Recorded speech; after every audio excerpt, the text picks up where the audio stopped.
zadrugarski pozdrav svima. Zadruga Dub osnovne škole Marije Jurić Zagorke osnovana je u studenom 2016. godine.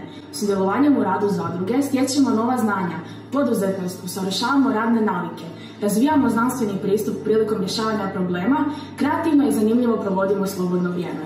Promičemo ljubav prema zavičaju i domovini, čuvamo prirodu, bavimo se održivim razvojem i ekologijom. Sudjelujemo u obilježavanju važnih datuma, u e-twinning i međunarodnim projektima, redovito provodimo humanitarne akcije. Početkom rada imali smo samo 2 sekcije, a sada brojimo njih 9, sa ukupnim brojem 110 zadrugara, što čini oko 15% učenika škola. Pokrivamo praktički sva područja rada, od izrade ukrasnih i uporabnih predmeta, suvenira, prirodne kozmetike, do bavljenjem pitanjima iz područja ekologije, poljoprivrede i održivog razvoja. Ponosni smo na broj osvojenih nagrada i priznanja. Ove godine našu zadrugu na smotri predstavlja Pčelinja školica, najbrojnija sekcija zadruge.